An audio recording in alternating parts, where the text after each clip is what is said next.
जय हिंद, नमस्कार। Career wing पर आपका बहुत बहुत स्वागत है। क्लास 11th का केमिस्ट्री का क्वेश्चन पेपर है, जिनका आज एग्ज़ाम हुआ है छत्तीसगढ़ बोर्ड का। केसीजी का क्वेश्चन पेपर है, उन्हीं का रिव्यू देखने वाले हैं कि पेपर कैसे आया था। आई होप सब लोग पेपर एकदम अच्छे तरीके से बनाए होंगे, सबका पेपर अच्छा गया होगा। हम इस वीडियो में पूरे क्वेश्चंस का आंसर करने की कोशिश करेंगे जितना हो पाए। देखिए, पूरे क्वेश्चंस का आंसर तो नहीं बता सकता, एमसीक्यूज वाले का, वन लाइनर का, और जो छोटा छोटा क्वेश्चंस है जो एक लाइन में जवाब दिया जा सकता है, इनका जवाब अपन इस क्लास में कर देंगे। लेकिन लॉन्ग क्वेश्चन का आप लोगों को बनाना पड़ेगा। मैं हिंट दे दूंगा कि इस चैप्टर से है, ऐसे बनेगा। क्योंकि अगर पूरे का आंसर करवाने लग जाएं तो 1 घंटा 1.5 घंटा वीडियो लंबा चले जाएगा। उतना भी टाइम हमारे पास है नहीं, क्योंकि लगातार एग्ज़ाम चल रहे हैं। तो और आप लोगों के पास भी नहीं होगा, क्योंकि एग्ज़ाम अभी चल रहा है, तो तैयारी करनी पड़ेगी दूसरे सब्जेक्ट्स की।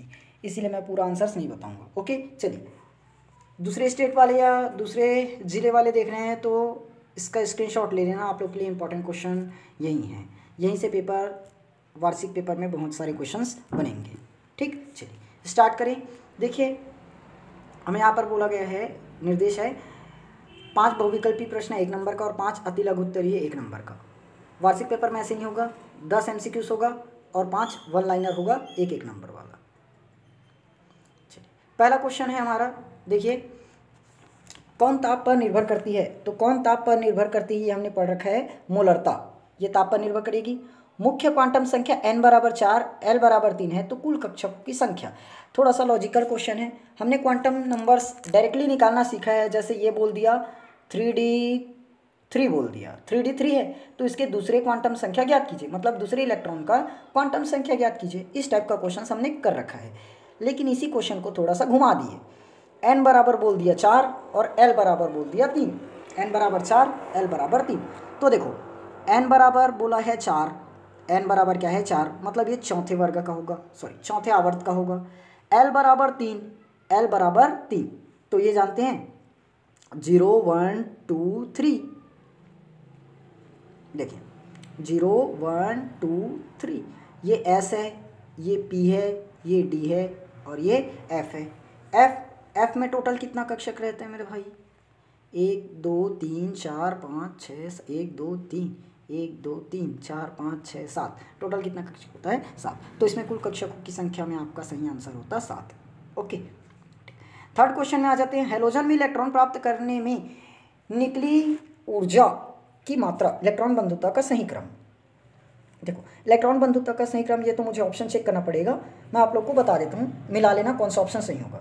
देखो, सबसे इलेक्ट्रॉन बंधुता होता है क्लोरीन की ज़्यादा होगी फ्लोरीन से। अपवाद के रूप में मान सकते हो इसको। ऐसे होता कुछ उल्टा है, ब्रोमीन और आयोडीन, ये हमारा सही क्रम बनना चाहिए। तो देखते हैं कौन सा होता है। Chlorine, fluorine, bromine, iodine line से रहता है, लेकिन क्लोरीन और फ्लोरीन दोनों अदला बदली हो जाते हैं ना। फ्लोरीन क्लोरीन आना चाहिए, लेकिन क्लोरीन फ्लोरीन हो जाता है। कारण हमने डिटेल चैप्टर में पढ़ रखा है, आप लोग वहाँ से देख सकते हैं। नोट्स टेलीग्राम चैनल पर मिल जाएगा, और इसका पूरा का पूरा आंसर शीट भी आप लोगों को टेलीग्राम चैनल पर देखने को मिलेगा। तो टेलीग्राम चैनल ज्वाइन ज़रूर कर लेना, लिंक डिस्क्रिप्शन में है, वहाँ से आप लोग सीधा टेलीग्राम में पहुँच जाएंगे। ओके, इसके पूरे का पूरा आंसर का PDF शाम को आप लोगों का अपलोड हो जाएगा, वहाँ से देख सकते हैं। क्वेश्चन पेपर अभी अपलोड हो जाएगा, वीडियो खत्म होने के बाद। आंसर थोड़े से लेट मिलेगा। ओके, चलिए, ये नोट्स में हमें मिल जाएगा, आप लोग देख सकते हैं। क्लोरीन, फ्लोरीन, ब्रोमीन, आयोडीन, देखते हैं क्या क्या बताए। क्लोरीन,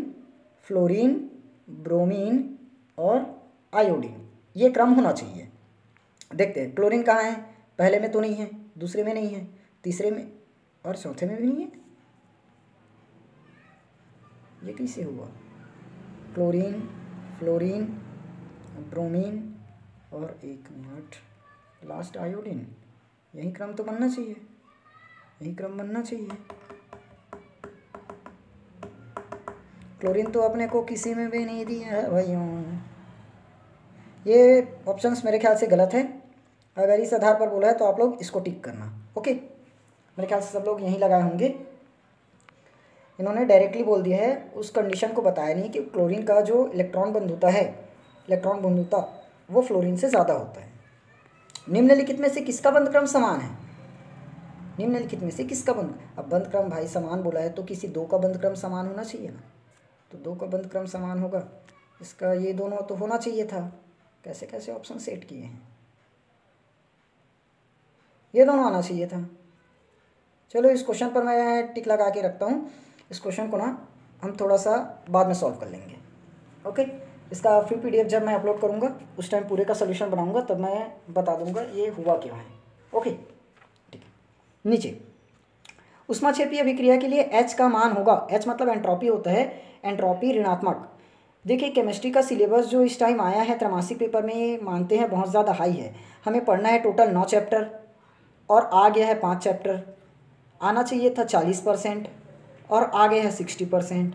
अब त्रैमासिक पेपर में कोई 60% कैसे पूछते हैं, ये तो वैसे में अर्धवार्षिक में पूरा का पूरा सिलेबस ही पूछेंगे, ये गलत था। 4 चैप्टर तक देना चाहिए था या तो 3 देना चाहिए था, 9 चैप्टर है टोटल तो 3-3 बंटना चाहिए था या तो 4 दे देना चाहिए था अधिकतम में, ये लोग 5 लेके चले गए। ये 5वें चैप्टर का है आपका ऊष्मागतिकी। आगे बढ़ते हैं, चलिए कोई बात नहीं, ये भी ऊष्मागतिकी का ही है। मोलर ऊष्माधारिता की इकाई क्या होगी, मोलर ऊष्माधारिता की इकाई तो आपका होता है जूल प्रति केल्विन प्रति मोल, जूल प्रति केल्विन प्रति मोल, यानी कि जूल केल्विन इन्वर्स और मोल इन्वर्स। ठीक, और इसका आप लोग अगर ध्यान से अच्छे से पढ़ लेते क्वेश्चन पेपर तो इसका आंसर आप लोग नीचे में दिया हुआ है, देखिए ये रहा,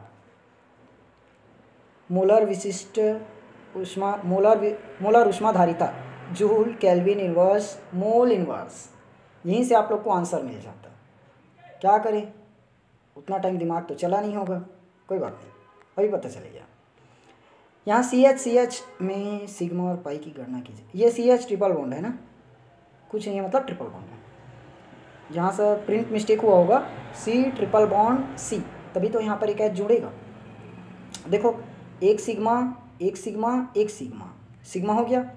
अब जानते हैं यहाँ पर एक सिग्मा और 2 पाई बनता है, गिन लो सिग्मा और पाई। ठीक, वैसे ही Na+ और Na में कौन बड़ा आकार का है, तो इसका आंसर आपका हो जाएगा Na। 0.0500 में कितने सार्थक अंक होंगे, तो इसका सही आंसर होता है आपका 3 सार्थक अंक। परमाणु क्रमांक 24 और 29 इलेक्ट्रॉनिक विन्यास क्या हो जाएगा, तो ये इलेक्ट्रॉनिक विन्यास निकाले हो ना, लास्ट कहाँ जाता है 4s1 और 3d5 होता, वैसे ही 4s1 और 3d10 होता है। ठीक, अष्टक कंप्लीट करने के लिए, अर्धपूरित और पूर्ण पूरित करने के लिए ऐसे एक इलेक्ट्रॉन इसको दे देता है। ओके चलिए आगे बढ़ते हैं। देखो किसी तत्व के एक परमाणु में 29 इलेक्ट्रॉन 35 न्यूट्रॉन प्रोटॉन की संख्या और परमाणु द्रव्यमान की संख्या ज्ञात करें। 29 इलेक्ट्रॉन है तो आपका प्रोटॉन भी 29 होगा, क्योंकि इलेक्ट्रॉन बराबर प्रोटॉन होता है तभी परमाणु उदासीन होगा। अब ये जानते हैं प्रोटॉन में अगर अपन या इलेक्ट्रॉन में क्या कर दे, न्यूट्रॉन जोड़ दे तो हमें द्रव्यमान संख्या मिल जाएगा। तो ये आप कर देंगे 35 न्यूट्रॉन और 29 इलेक्ट्रॉन, तो ये आपका हो जाएगा 35 30 30 60 और 4 64। ठीक, 64 आता। आगे अक्रिय गैसों का आयनन विभव उच्च होता है, अक्रिय गैसों का आयनन विभव उच्च होता है।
ये PDF में थोड़ी सी दिक्कत है, एक मिनट इसको मैं सुधारता हूँ। रुक जा।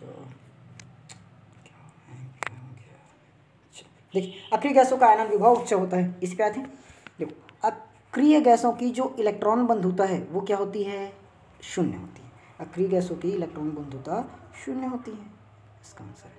अक्रिय गैसों की इलेक्ट्रॉन बंधुता शून्य, क्योंकि जो इनका अष्टक है वो क्या होता है? हमेशा पूर्ण।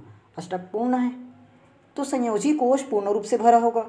संयोजी कोश पूर्ण भरा है तो आयनन ऊर्जा क्या होगी? सबसे ज़्यादा होगी, आयनन ऊर्जा सबसे अधिक होगी। ओके, ये था कारण। उसके बाद क्या है हमारा? BF3 अणु ध्रुवीय है। BF3 अणु ध्रुवीय है। देखो BF3 जानते हैं इस पर कौन सा संकरण पाया जाता है? आपका sp2 संकरण।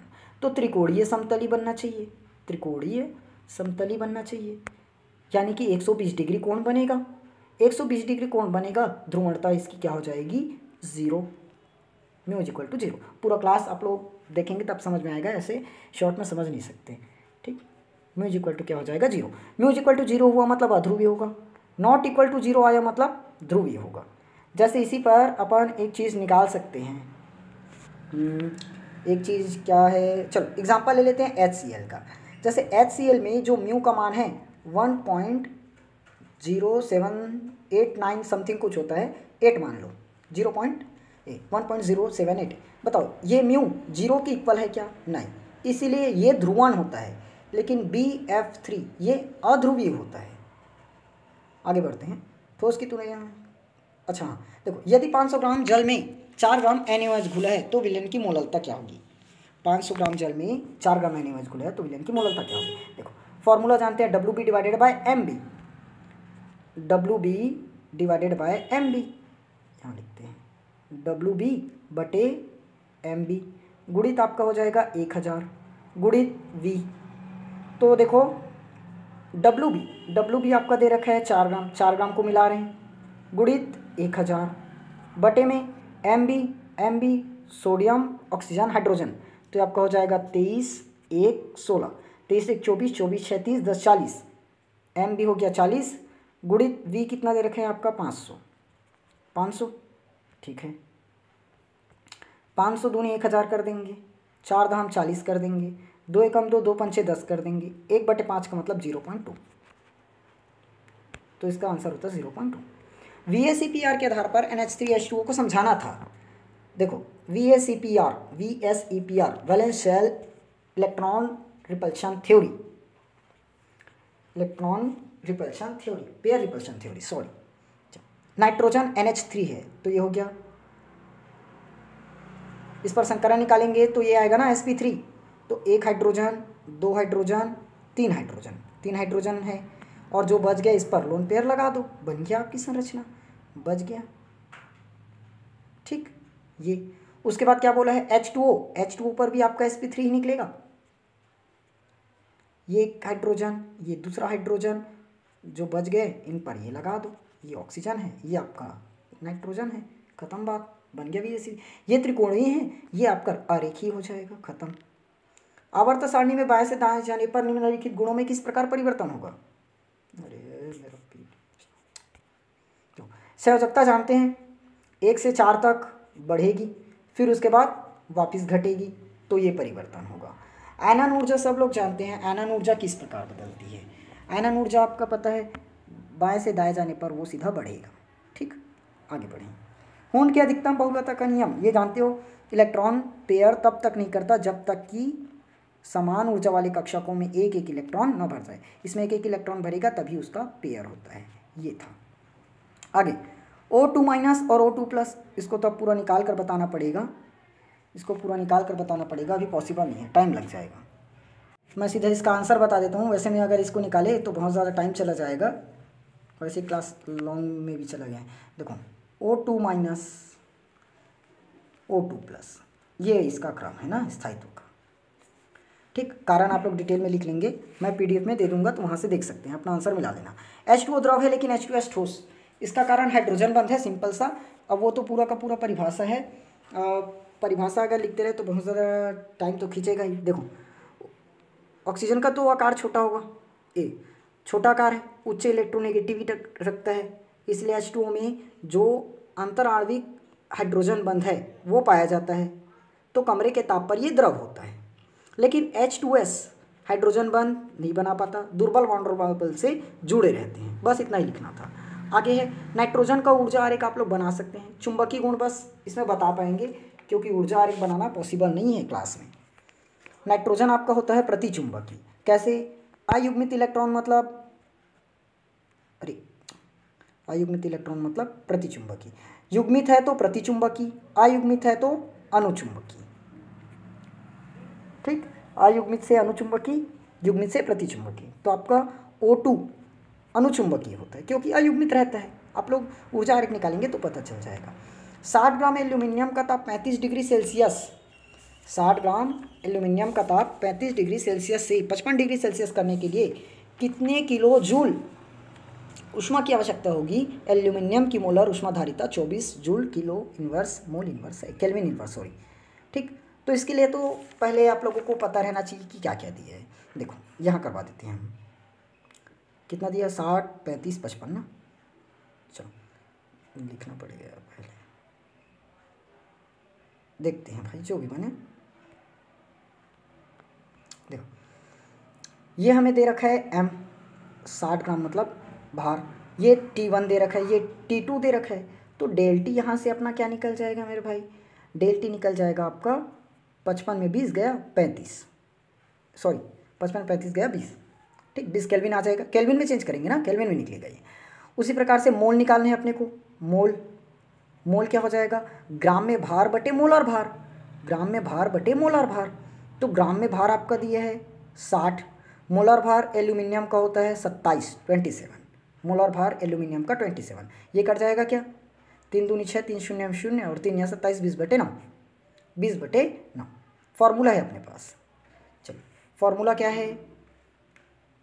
फॉर्मूला क्या है? Q इज हम जानते हैं, Q इज जानते हैं NC डेल टी। ये चैप्टर 5 का है ना। N का मान हमने अब भी निकाला था, 20/9 निकला था।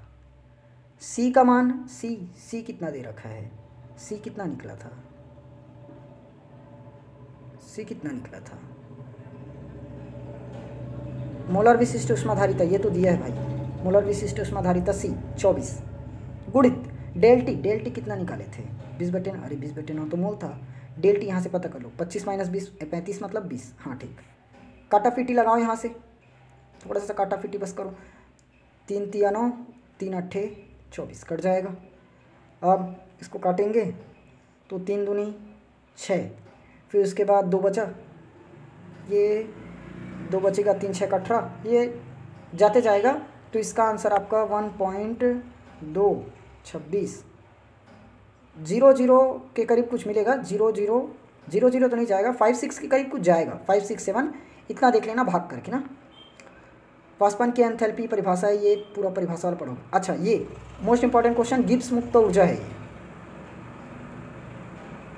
गिब्स मुक्त ऊर्जा। अच्छा यहाँ पर एक चीज़ भूल गए, बर्फ जल से हल्की क्यों होती है? घनत्व के कारण, घनत्व के कारण, घनत्व कम होता है। आगे है नियम को उदाहरण। अब देखो गुणित अनुपात है, द्रव्यमान संरक्षण है, मोल प्रभाज है, नॉर्मलता है, ये तो आप लोग बना सकते हैं। उदाहरण द्वारा समझाना है गुणित अनुपात को, द्रव्यमान संरक्षण के नियम को। मोल प्रभाज का मैं आप लोग को सूत्र बता सकता हूँ। सूत्र ये हो जाएगा आपका Na divided by Na plus Nb, ये हमारा सूत्र हो। एक घटक के मोलों की संख्या और कुल घटक के मोलों की संख्या को मोल प्रभाज कहते हैं। वैसे ही नॉर्मलता हो जाएगा। 1 लीटर विलेय में उपस्थित विलेय का ग्राम तुल्यांकी भार, ग्राम तुल्यांकी भार यानी कि WB डिवाइडेड बाय EB गुणित 1000 गुणित V लीटर या WA। ओके ये था। उसके बाद आयनन ऊर्जा, लैंथेनाइट, एक्टिनाइट। अच्छा आयनन ऊर्जा को प्रभावित करने वाले कारक बस बताना है, परिभाषित भी करना है, कारक भी बताना है, तभी तो 5 नंबर मिल पाएगा। देखो जो आयोनाइजेशन एनर्जी होता है ये आपके परमाणु क्रमांक के अनुक्रमानुपाती यानी कि न्यूक्लियर चार्ज कर सकते हो सीधा। वैसे ही आयोनाइजेशन एनर्जी ये आपके रेडियस के अनुक्रमानुपाती है, वे व्युत्क्रमानुपाती, परमाणु साइज, परमाणु आकार की व्युत्क्रमानुपाती होता है। ओके विद्युत ऋणता 1/, एटॉमिक साइज यानी कि व्युत्क्रमानुपाती होता है परमाणु आकार की। ठीक इतना था। बाकी आई होप आप सबका पेपर एकदम अच्छे तरीके से गया होगा, सब लोग पूरा का पूरा क्वेश्चन अटेम्प्ट ज़रूर किए होंगे। नेक्स्ट पेपर की तैयारी कीजिए, यही है। अगर वीडियो आप लोग को अच्छी लगी, वीडियो को लाइक ज़रूर करना, चैनल को सब्सक्राइब करना और शेयर ज़रूर कीजिएगा। मिलेंगे हम लोग नेक्स्ट वीडियो में आप लोग के नेक्स्ट पेपर के साथ। जिस भी पेपर होगा उसका सोल्यूशन आप लोग क्वेश्चन यहाँ पर देखने को मिल जाएगा। ओके, तो चैनल को सब्सक्राइब ज़रूर करके रखिएगा और टेलीग्राम चैनल ज़रूर ज्वाइन करना, वहाँ पर पूरा का पूरा PDF फ्री ऑफ कॉस्ट डला हुआ है। साथ में अभी जो रिसेंटली एग्ज़ाम होगा पूरे का आंसर PDF आप लोग को वही मिलेगा। ठीक, चलिए मिलेंगे अपन नेक्स्ट वीडियो में।